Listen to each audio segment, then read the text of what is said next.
오늘은 맥추 감사절이죠. 이 맥추절은요, 이스라엘 백성들이 출애굽해서 광야에서 40년 생활을 하다가 이제 가나안 땅을 정복하고 가나안 땅에 들어가서 처음 농사를 짓고 자기들 손으로 농사를 지은 다음에 첫 수확을 거두어서 하나님께 드리는 절기입니다. 성경에는 초실절도 있어요. 초실절은 그 밀을 수확해서 첫 소산을 첫 단을 하나님께 드리는 날입니다. 그리고 이제 7주, 이 초실절로부터 7주가 지나서 그래서 77절이라고도 해요. 7주가 지나서 이 50일째 되는 날 이 그 맥추절을 지키는 거예요. 그래서 이거를 오순절이라고도 합니다. 그래서 그리고 또 이때는 보리를 출소해서 드리기 때문에 맥추절이라고도 해요. 하지만 어떤 학자들은 여기에 대해서 또 다른 얘기를 해요. 초실절과 맥추절을 같이 보는 분들도 있어요. 이게 다른 게 아니고 같은 날이다. 이름을 다를 뿐이다. 그래서 맥추의 초실절, 이거 성경에 또 근거가 있어요. 출애굽기 34장 22절, 77절 곧 맥추의 초실절을 지키고 새말에는 수장절을 지키라. 그래서 맥추의 초실절이 있거든요. 그리고 또 이제 보리가 아니고 밀이다 이렇게 주장하는 학자들도 있습니다. 다 어느 정도 근거가 있으니까 주장을 하는 거예요. 근거 없이 막 주장하면 바보 취급당하죠. 그래서 어느 정도 근거는 있습니다. 그런데 이제 레위기서를 볼 때는 이게 좀 구분이 돼요. 레위기서에서는 초실절과 맥추절이 따로 나와요. 초실절, 레위기 13장 10절. 이스라엘 자손에게 말하여 이르라. 너희는 내가 너희에게 주는 땅에 들어가서 너희의 곡물을 거둘 때에 너희의 곡물의 첫 이삭 한 단을 제사장에게로 가져갈 것이요. 그래서 이거를 이제 초실절로 보는 거예요. 그래서 이것을 제사장이 그 첫 이삭 한 단을 드리는 거죠. 그래서 이렇게 초실절로 보는데 이걸 또 이제 밀이 아니다. 이게 보리다. 이렇게 주장하는 분도 있어요. 밀보다 보리가 빠르니까. 두 번째 이제 맥추절이 나와요. 레위기 23장 15절 17절 같은 장에 나오는 거예요. 안식일 이튿날 곧 너희가 요제로 곡식단을 가져온 날부터 세어서 7 안식일의 수요를 채우고 7 안식일 이튿날까지 합하여 50일을 계수하여 새 소재를 여호와님께 드리되 너희의 처소에서 10분의 2 에바로 만든 떡 2개를 가져다가 흔들지니 이는 고운 가루에 누룩을 넣어서 구운 것이요 이는 첫 요제로 여호와님께 드리는 것이며 이렇게 나오죠. 그래서 또 77절, 오순절 이렇게 나오는 거예요. 그래서 이때는 이제 밀을 드리는 것으로 봅니다. 그런데 이제 이걸 또 이제 다르게 주장하는 분도 있어요. 기독교에서 한국 기독교에서 이 보리로 보는 이유는 우리나라 농경 문화 때문이다. 이렇게 보는 거예요. 우리나라는 이제 6월 중순이나 6월 말에 보리를 추수합니다. 그래서 보리를 드리거든요. 그러니까 우리 입장에서 해석을 한 것이다. 이렇게 우리 농경 문화에 맞춰서 해석한 것이다. 이렇게 주장을 하는 분도 있습니다. 그래서 맥추절을 보리를 드리는 절기로 이해했다. 이런 주장도 있는데 뭐 어느 정도 다 일리가 있습니다. 그런데 이렇게 주장이 분분한 것은 맥추절하고 초실절이 같으냐 다르냐 보리를 드렸냐 뭐 밀을 드렸냐 이런 주장이 있는 거는요. 정확히 몰라서 그래요. 알면은 얘기하기 쉽죠. 자기가 확신을 가지고 얘기한다고 해서 그게 다 맞는 것은 아니라고 하는 거예요. 왜 그러냐면은 이스라엘이 망했기 때문에 그래요. 2000년 전에 로마에서 멸망당하고 예루살렘에서 이스라엘 다 쫓겨났잖아요. 다 흩어져서 살았어요. 세계 곳곳에. 2000년 동안 다 흩어져 살다 보니까 이 문화가 이 전통이 제대로 연결이 안 되는 거예요. 그래서 잊어버려서 그래요. 잘 몰라요. 그래서 이스라엘 사람도 이것만 모르는 게 아니라 그러니까 이스라엘 사람도 모르는데 우리는 뭐 얼마나 알겠어요. 성경만 갖고 하는데 한계가 있지. 이것만 모르는 게 아니라 이스라엘 사람들이 대표적으로 모르는 게 있어요. 뭐냐면 하나님의 이름을 몰라요. 우리는 한국 성경에 하나님의 이름이 어떻게 돼 있어? 여호와로 돼 있잖아요. 여호와. 근데 히브리어로는요. 야훼 또는 야외입니다. 야훼, 야외. 이거 몰라요. 발음 차이인데 왜 모르냐면 알 수가 없어요. 하나님의 이름을 함부로 부를 수가 없으니까. 어떻게 감히 하나님의 이름을 불러요? 그래서 우리 문화도 그런 게 좀 있잖아요. 네 아버지 성함이 어떻게 되니? 홍길동입니다. 그러면 이 무식한 놈. 이렇게 부모가 못 가르쳤네. 이렇게 되잖아요. 뭐라 그래야 돼?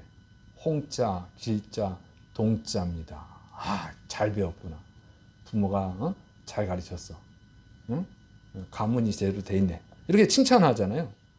그리고 이 사람들이 하나님의 이름을 함부로 부를 수가 없어요. 어떻게 감히 하나님의 이름을 불러요? 우리나라도 임금 이름 안 부르잖아. 임금님, 왕님, 뭐 폐하 이런 식으로 하죠. 그래서 하나님 이름 안 부르다 보니까 모르는 거야. 다 죽어가지고. 야훼일까? 야훼일까? 뭐 각자 굉장히 나름대로 이론을 가지고 막 주장하는데 아무리 그럴싸하더라도 몰라요. 진짜 알고 있던 사람은 다 죽었어. 몰라. 이건 주님 오실 때까지 모를 거야. 그럴싸하게 주장해도 몰라요. 뭐 알 수가 없지. 확인을 할 수가 없으니까. 자, 이런 거예요. 그래서 모른다. 그래서 우리가 성경을 아는 데는 한계가 있습니다. 그래서 제가 성경할 때 여호와라고 돼 있는데 여호와님이라고 붙이는 건 바로 이런 거예요.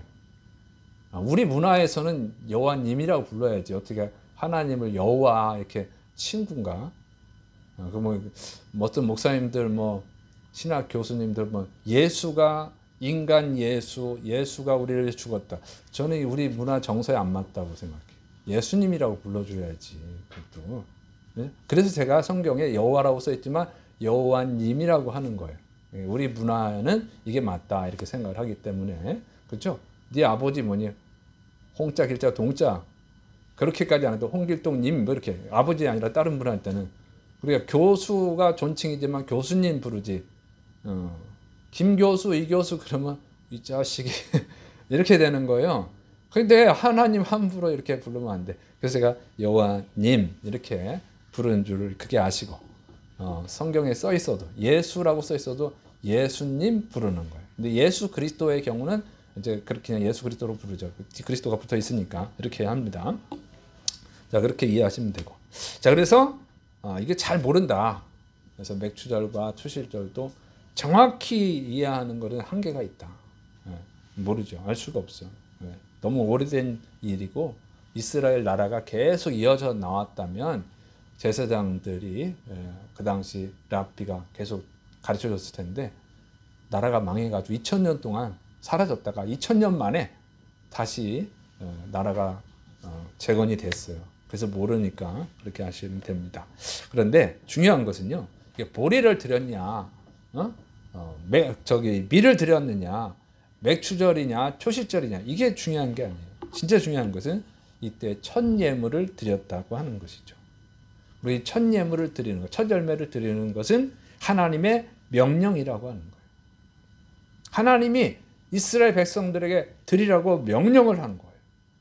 왜 드리라고 했을까? 그러니까 하나님이 첫 것을 굉장히 소중하게 여기신다는 거예요. 첫 것이 갖고 있는 의미가 있기 때문에 그래요. 레위기 2장 12절 처음 익은 것으로는 그것을 여호와님께 드릴지나 향기로운 냄새를 위하여는 제단에 올리지 말지며.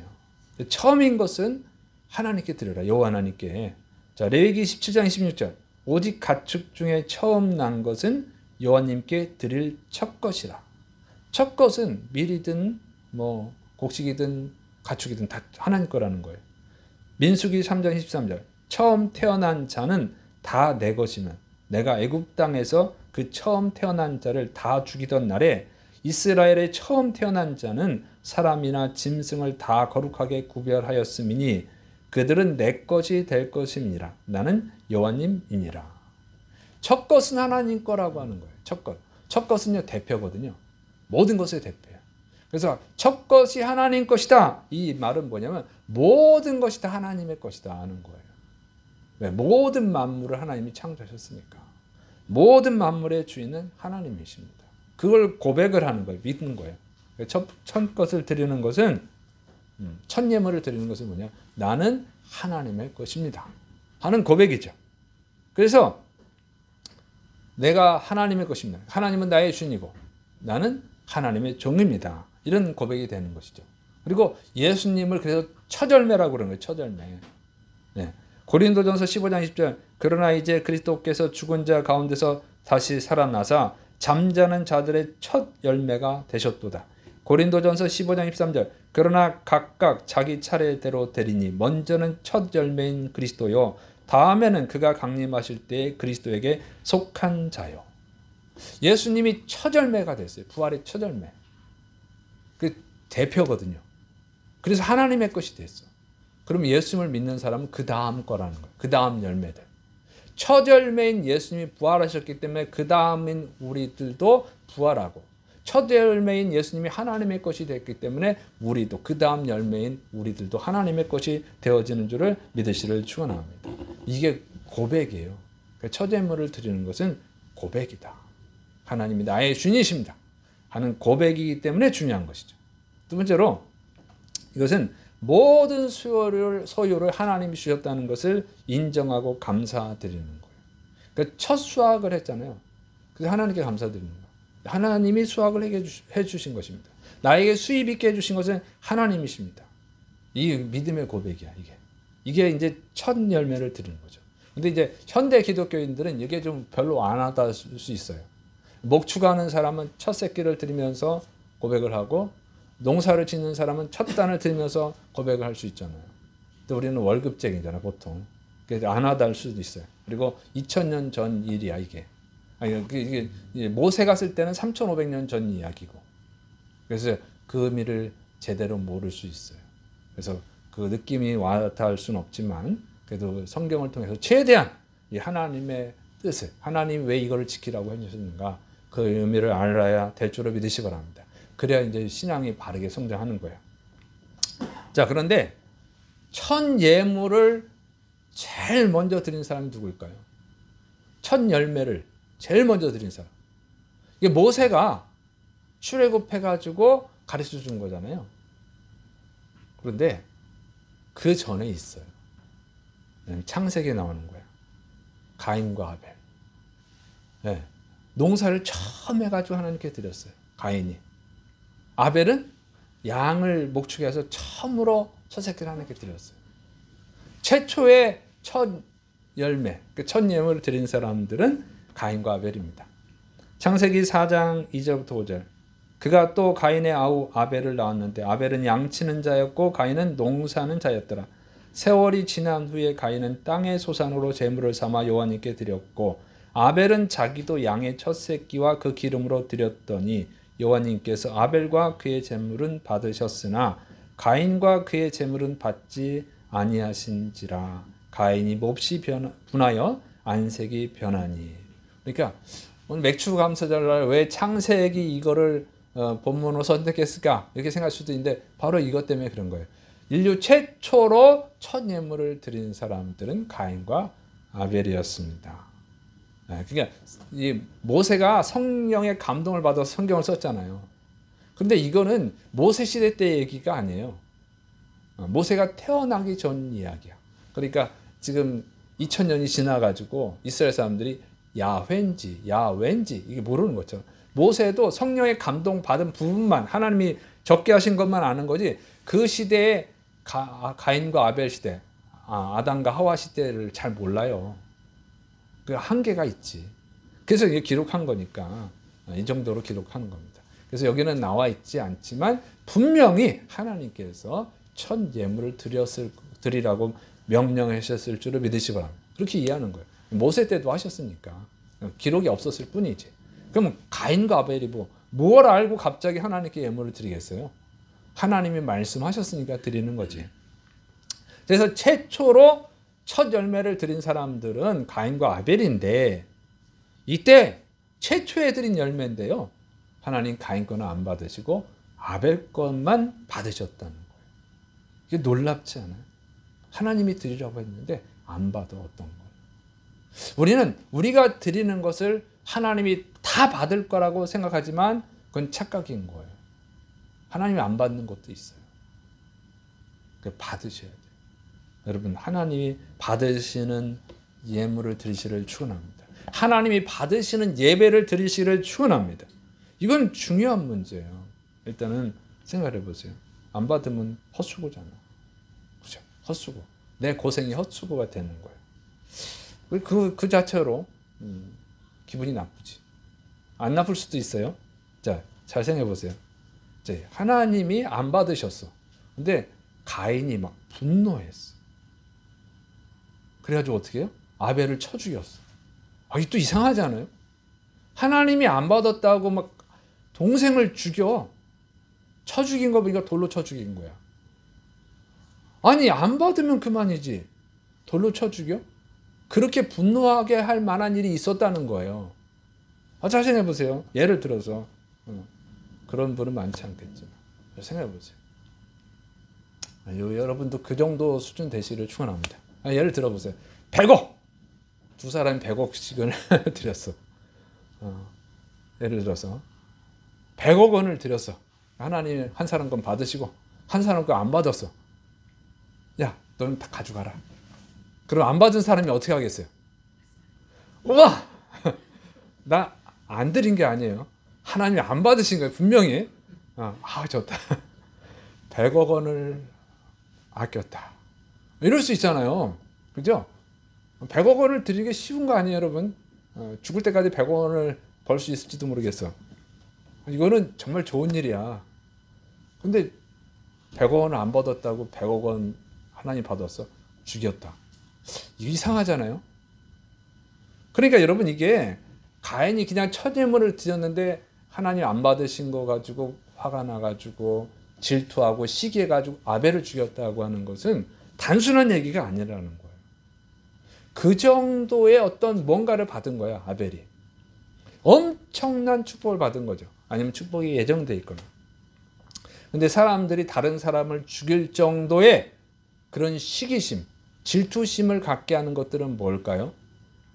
여러분, 인기 연예인들, 인기 가수들 질투하고 그러죠. 옛날에 그런 일이 있었잖아요. 한 가수가 자기 라이벌 가수를 테러를 사주했잖아. 죽이려고 했잖아. 옛날 분들은 아실 거예요. 여러분, 왜 그랬을까? 인기 경쟁자 1등을 하면 어떻게 돼요? 인기만 있는 게 아니고 인기 다음에 뭐예요? 인기는 돈이잖아, 돈. 그래서 죽인 거예요. 저놈이 없으면 내가 1등 할 텐데, 이런 거. 자, 올림픽 선수들이 가끔 문제가 되는 건 뭐예요? 금메달 따려고 막 스포츠 정신 어쩌고저쩌고 하지만 어쨌든 약물을 복용해가지고 왜 그렇게 하죠? 그 금메달 땄다가도 그 금메달 뺏기고 박탈당하고 그런 일들 있잖아요. 왜? 금메달 못 따면 어떻다는데? 금메달 따면 뭐가 오는데? 금메달 따면 돈이 오잖아요. 돈이. 막 광고 찍고 금메달은 얼마 안 되는데 광고비가 뭐 어떤 사람 1년에 150억을 벌어. 광고비로. 여러분도 그러시기를 축원합니다. 보세요. 그 다음에 그래가지고 반칙을 쓰는 거 아니야.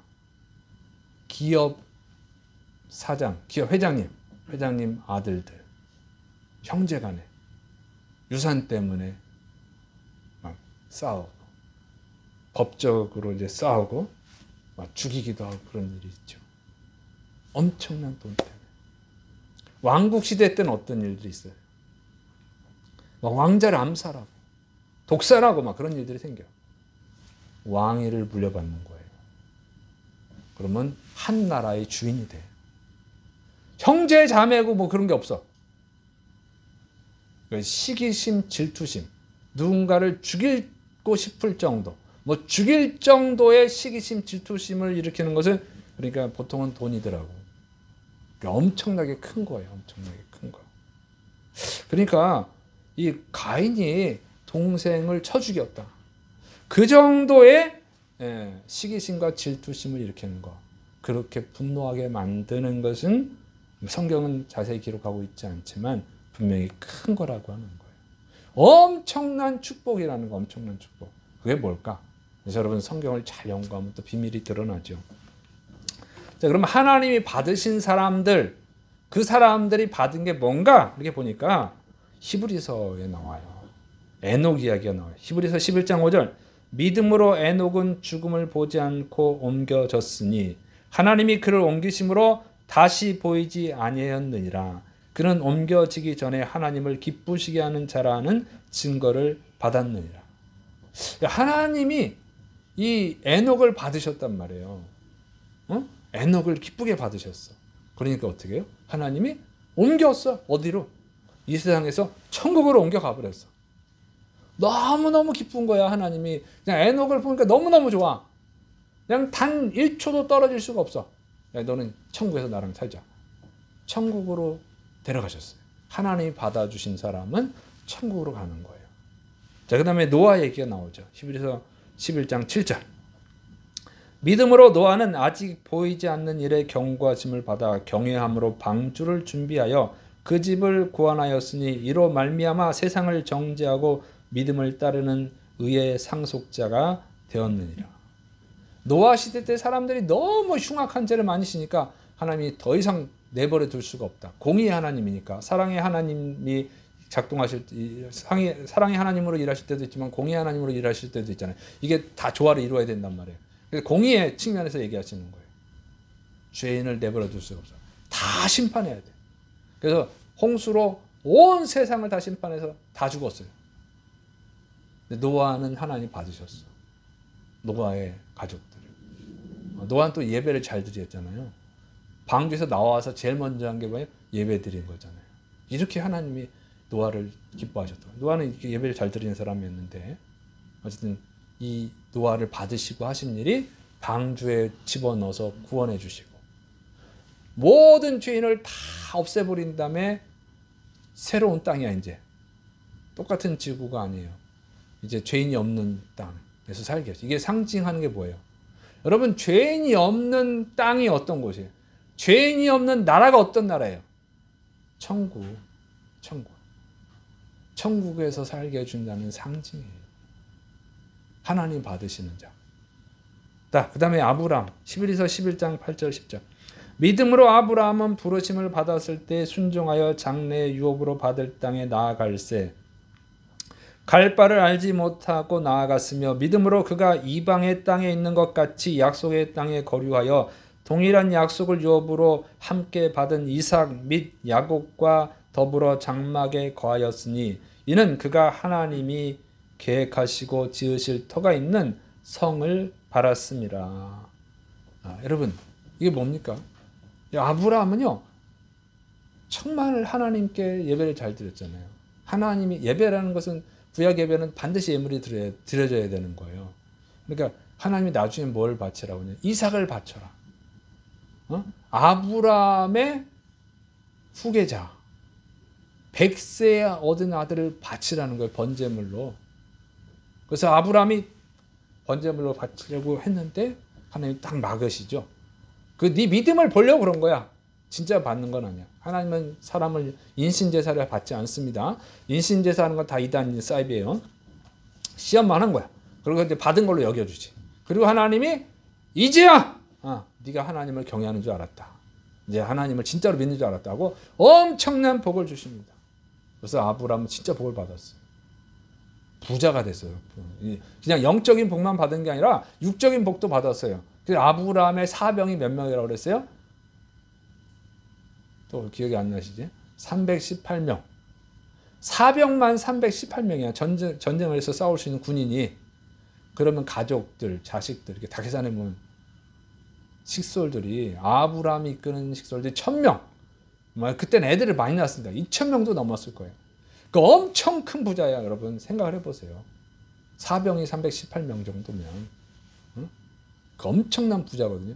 그렇게 부자가 됐어요. 그러면 그 정도 되면 뭐 10,000평, 뭐 100,000평 땅을 사가지고 대저택을 짓고 막 그냥 1000평짜리 집, 5000평짜리 집에서 살아도 되는데, 근데 여기 성경 히브리서 11장 8절 10절 보니까 어디서 살았다고요? 장막에. 장막이 뭐예요? 가죽, 짐승 가죽으로 지은 텐트야. 텐트에 살아. 텐트 얼마나 불편합니까? 돈이 많은데 나무나 돌로 지은 데서 살면 되는데 텐트에 살았어. 왜 그랬냐 했더니 이제 하나님이 계획하시고 지실 터가 있는 성을 바라봤다. 천국이야. 이제 천국. 천국을 바라보면서 살았다는 거예요. 그러니까 너무 집이 좋으면 천국을 잊어버릴까 봐. 그렇죠? 여러분 이 세상에 살기가 너무 좋은 사람은 천국 잊어버려요. 여기가 천국이니까. 아유 내가 천국이야. 그래서 이 세상이 너무 살기 힘든 사람은 어떻게? 여기가 지옥이야. 아유 지옥은 예수 믿고 천국 가야 된다고. 예수님 안 믿으면 지옥 간다고. 지금 여기가 지옥인데 이렇게 되잖아요. 너무 살기가 좋으면요 천국을 생각을 안 해. 아브라함이 그래서 천국을 잊어버릴까 봐. 아브라함 믿음이 되지만 이삭, 자기 아들 이삭, 자기 손자 야곱이 혹시라도 천국을 잊어버리면 안 되지. 불편하게 살아라. 여기가 우리가 사는 세상이 전부가 아니다. 우린 반드시 죽는다. 죽은 다음에 천국 아니면 지옥 간다. 천국 가야지. 그 믿음의 삶을, 믿음을 지키기 위해서 천국을 잊지 않고 그 믿음을 지키기 위해서 이렇게 살아간 거예요. 자식들 교육시키느라고. 참 훌륭한 사람이, 진짜 믿음의 사람인 거죠. 여기 보면은 에녹 300년과 하나님과 동행했어요. 300년 동안 하나님을 예배한 사람이에요. 그 사람은. 노아 방주에서 나오자마자 하나님을 예배할 정도의 사람. 아브람 이삭을 바칠 정도의 사람. 다 하나님께 드리는 사람들. 그걸 하나님이 다 받으셨어요. 이 받은 사람들이 공통적으로 가는 곳이 어디냐? 천국이에요. 천국. 그러니까 가인이 질투할 만하죠. 자, 이 아벨이 그러면 약속받은 게 뭐냐? 그 천국이라는 것을 알 수 있는 거죠. 천국을 약속받은 거예요. 가인은 못 받은 거예요. 질투할 만하죠. 질투할 만. 여러분 하나님이 받지 않는 자가 가는 곳이 어때요? 자, 여러분 가인이 아벨을 쳐 죽인 다음에 하나님이 심판을 합니다. 그 심판 내용이 이렇게 되어 있어요. 창세기 4장 11절 12절 땅이 그 입을 벌려 내 손에서부터 내 아우의 피를 받았은즉 내가 땅에서 저주를 받으리니 내가 밭을 갈아도 땅이 다시는 그 효력을 내게 주지 아니할 것이요 너는 땅에서 피하며 유리하는 자가 되리라. 너는 농사를 지어 먹고 살았는데 너 네 동생 쳐 죽였으니까 너 이제 땅이 저주받아서 농사에도 잘 안 될 거야. 아주 고생할 거야. 고생하면서 살아야 되는 거야. 땅에서 유리하는 자가 되라. 땅에서 뭐 소산이 제대로 안 나오니까 이 땅 갔다 저 땅 갔다 계속 옮겨 다니는 거죠. 근데 이 가인은 불순종의 자식이라 또 성을 짓고 살아요. 하여튼 계속 불순종해 이 사람은. 그런데 이거보다 더 무서운 벌이 있어요. 창세기 4장 16절 가인이 여호와님 앞을 떠나서 에덴 동쪽 롯 땅에 거주하더니 하나님으로부터 떠났어요. 멀어진 거예요. 추방된 거예요. 근데 여기서 떠나면 어디에? 에덴에서 더 멀어지는 거예요. 에덴 동산. 가인과 아벨의 부모가 아담과 하와죠. 에덴 동산에서 살았잖아요. 그런데 거기서 선악을 알게 하는 나무 열매를 먹었어. 선악과를 먹어서 그 죄로 쫓겨났어. 에덴 동산에 쫓겨났어요. 그런데 쫓겨나 보니까 어때요? 에덴 동산은 천국이잖아. 거기서 살다 쫓겨나니까 항상 무슨 생각이나? 에덴 동산에서 살 때는 부족함이 없었는데 에덴 동산에서는 항상 행복했는데 에덴 동산에 조금만 수고해도 엄청난 수확을 거뒀는데 자꾸 옛날 생각나는 거지. 그러니까 언제 요 에덴 동산에 들어갈까? 요거만 생각하는 거예요. 그런데 가인이 죄를 범한 다음에 하나님으로 떨어졌어요. 더 멀리 떨어지는 거예요. 에덴 동산에서 추방당해서 옆에서 사는데 거기서 또 더 멀어지는 거예요. 에덴 동산에 들어갈 희망이 없어졌어. 하나님으로부터 멀어지니까. 그러니까 이 사람이 갈 곳은 어디예요? 자꾸 멀어져. 어디로 가? 지옥이죠. 지옥. 유다서 1장 10절 11절 이 사람들은 무엇이든지 그 알지 못하는 것을 비방하는도다. 또 그들은 이성 없는 짐승같이 본능으로 아는 그것으로 멸망하느니라. 화 있을진저 이 사람들이여 가인의 길에 행하였으며 싹스를 위하여 발람의 어그러진 길로 몰려갔으며 고라의 폐역을 따라 멸망을 받았도다. 여러분 가인은 뭐냐면 멸망받은 자의 대명사가 됐어요. 가인의 길을 갔다. 그러면 저주받았다는 얘기예요. 가인의 길을 갔다. 그럼 멸망받았다는 얘기예요. 가인의 길을 갔다. 그러면 지옥 갔다는 얘기가 되는 거예요. 하나님으로부터 멀어진 자. 에덴 동산에서 쫓겨나서 거기서 더 멀어진 자. 그러니까 가인의 삶은 정해져 있는 거예요. 아벨은 그러니까 너는 에덴 동산에 들어갈 수 있다. 너는 천국에 들어갈 수 있다. 아마 이런 약속을 받았겠죠. 그러니까 가인이 시기하고 질투하고 분노하고 죽일만 하지 않습니까?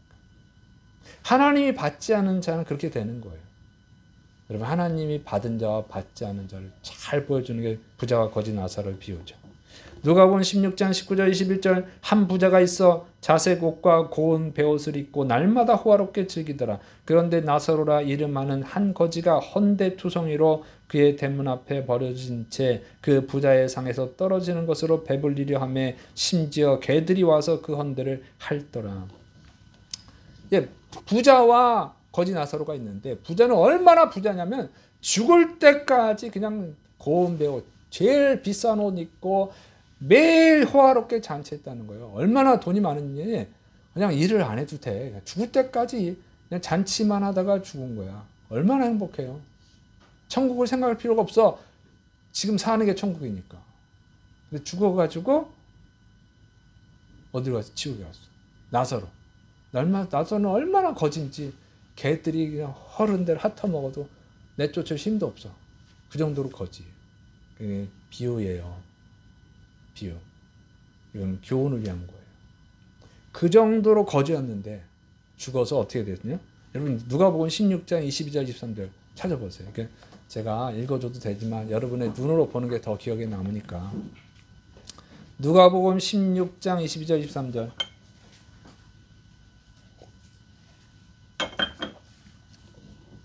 같이 읽겠습니다. 누가복음 16장 22절 23절 이에 그 거지가 죽어 천사들에게 받들려 아브라함의 품에 들어가고 부자도 죽어 장사되매 그가 음부에서 고통 중에 눈을 들어 멀리 아브라함과 그의 품에 있는 나사로를 보고 아멘.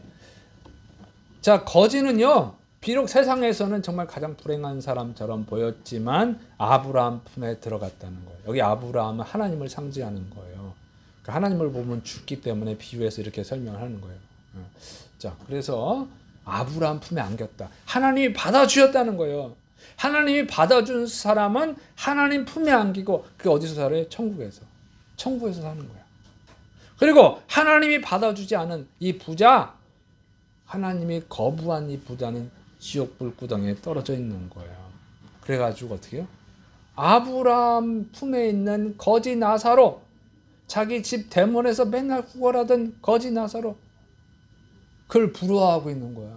그걸 부러워하는 거야. 아, 나사로는 너무 좋겠다. 어? 나사로를 부러워해, 거지를.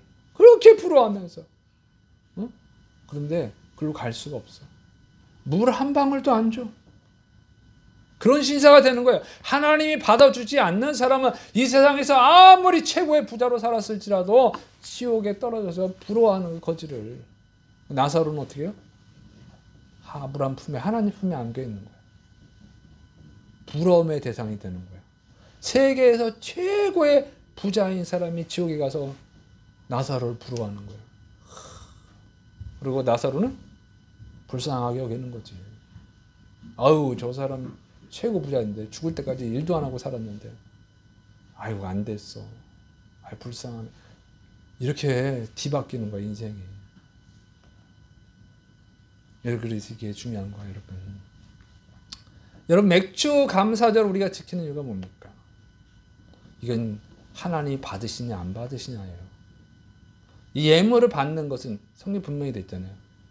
아벨과 그 예물은 받으시는 거예요. 가인과 그 예물은 안 받는 거예요. 예물은 우리를 대신해서 드리는 거예요. 그래서 예물을 드리는 건 뭐냐?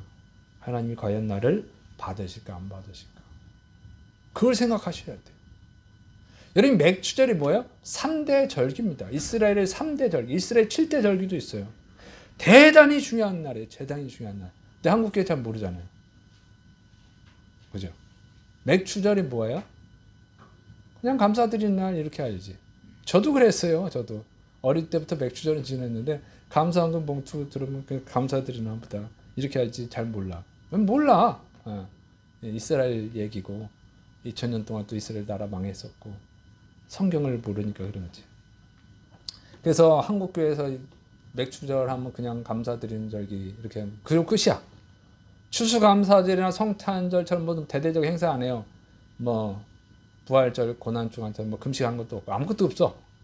의미를 몰라서 그래요, 여러분. 저도 그랬다니까. 계속 성경을 연구하고 또 성령의 감동을 받으니까 이게 중요한 의미가 있구나. 그러니까 3대 절기죠. 3대 절기가 뭐예요? 유월절, 맥주절, 수장절. 굉장히 중요하기 때문에 3대 절기라고 하는데 중요한 의미를 모르니까 그냥 어떤 교회는 그냥 맥주절이나 추수감사절 똑같이 맥주절 안 지키고 그냥 통합시킨 데도 있고 그냥 감사원금만 하고 끝나고 이러는 거예요. 그렇게 하나님이 중요하지도 않은 걸 이렇게 하라고 그러겠어. 하나님이 하라고 했더니 굉장히 중요한 거지. 그래서 성경을 계속 연구해야 됩니다. 믿습니까? 우리 여러분도 복 받은 줄 믿으시 바랍니다. 여러분 이렇게 중요한 의미가 있는 걸 잘 모르거든. 나도 그래 몇 년 전까지는 이제 알았어요. 자, 그래서 이거는 굉장히 중요하다. 하나님이 나를 받으실지 안 받으실지 점검하는 날이에요. 믿습니까? 여러분이 하나님 받으시는 자들이 되시를 축원합니다. 그러니까 하나님 받으시는 자가 되려면 어떻게 돼요? 내가 하나님의 소유입니다. 나의 주인은 하나님입니다. 그런 고백으로 예물을 드려야 돼. 믿습니까? 또 그런 믿음이 없으면 기도를 해야지. 믿음을 달라고. 두 번째로 뭐냐? 모든 필요한 것을 주신 것에 대한 감사예요. 농경문화니까. 기본적으로는 어때요? 맥주절은 곡식, 내가 농사한 곡식을 수확을 거두게 하신 거 감사. 내가 목축한 양들, 소들, 염소들 수확을 거두게 하신 거 감사. 그 하나님이 은혜로 내가 수확을 거뒀다는 고백이에요. 하나님이 나를 책임져 주시는 고백. 그런데 이 맥주절이 또 뭐라고 그랬어요? 무슨 날이라고 그랬죠? 오순절이라고 그랬잖아. 오순절. 그 오순절은 구약의 오순절이 있고 신약의 오순절이 있어요. 이게 또 다릅니다. 구약의 오순절은 뭐냐면 모세가 십계명을 받은 날이에요. 참 놀랍죠. 십계명이야, 십계명. 하나님이 말씀을 주신 날. 영혼의 양식이잖아요, 말씀은. 영혼을 살리는 양식. 우리 육신의 양식만 주시는 날이 아니고 영혼의 양식을 주신 날이야. 우리는 인간은 영혼과 육이 돼 있잖아요. 영혼, 육으로 나누기도 하고 어쨌든 우리 영혼을 살기 위해서 영혼의 양식이 필요하잖아. 이 말씀을 주신 날이야. 근데 신약의 안식일은 신약의 오순절은 뭐야? 성령님이 임하신 날이야. 성령님이 임하신 날. 또 의미가 있죠. 성령님이 오셔야 되니까 보내주신 거 아니에요. 그냥 심심해서 보내준 게 아니잖아. 성령님이 하시는 일이 뭐라고요? 우리로 하여금 예수님 믿고 구원받게 하시는 거. 또 구원받은 성도들에게는 주님 주신 사명, 특별히 전도의 사명을 감당할 수 있는 능력을 주시는 거. 믿습니까? 이게 얼마나 중요하냐고 이 날이. 그래서 3대 절기인 거예요. 우리 일용할 양식을 주시고 영혼의 양식을 주시고 우리를 구원에 이르게 하시고 하나님 주신 사명을 감당하게 필요한 모든 것을 채워주신 날이 바로 맥주절인 줄을 믿으시를 축원합니다. 그걸 감사드리는 거예요. 이게 얼마나 중요하냐고 이게. 자, 그런데 하나님 받으시는 게 되잖아요. 중요한 거는 어떤 걸 받으세요? 흠이 없어야 되지. 하나님께 드리는 모든 예물의 공통점은 흠이 없어야 됩니다. 흠이 있으면 하나님 안 받으죠. 가인은 흠이 있어서 안 받으신 거예요. 그러니까 흠이 없으려면 어떻게 돼요? 흠이 상징하는 게 뭐죠? 죄. 에베소서 1장 7절 우리는 그리스도 안에서 그의 은혜의 풍성함을 따라 그의 피로 말미암아 속량 곧 죄사함을 받았느니라. 아멘. 우리가 예수님의 피로 죄사함을 받아서 하나님이 받으시는 예물이 되어진 줄을 믿으시를 축원합니다. 예수님께서 우리를 대신해 십자가에서 죽으시지 않으면 우리는 구원받을 수가 없는 거예요. 우리는 하나님의 것이 될 수가 없는 거예요. 우리는 하나님의 예물이 될 수가 없는 거예요. 우리 하나님의 첫 예물이신 예수님의 뒤를 따르는 다음 열매가 될 수 없는 거예요. 그 예수님이 우리를 용서해 주셔서 우리가 하나님의 열매가 되어진 줄을 믿으시를 축원합니다. 이 믿음으로 드려야 돼요.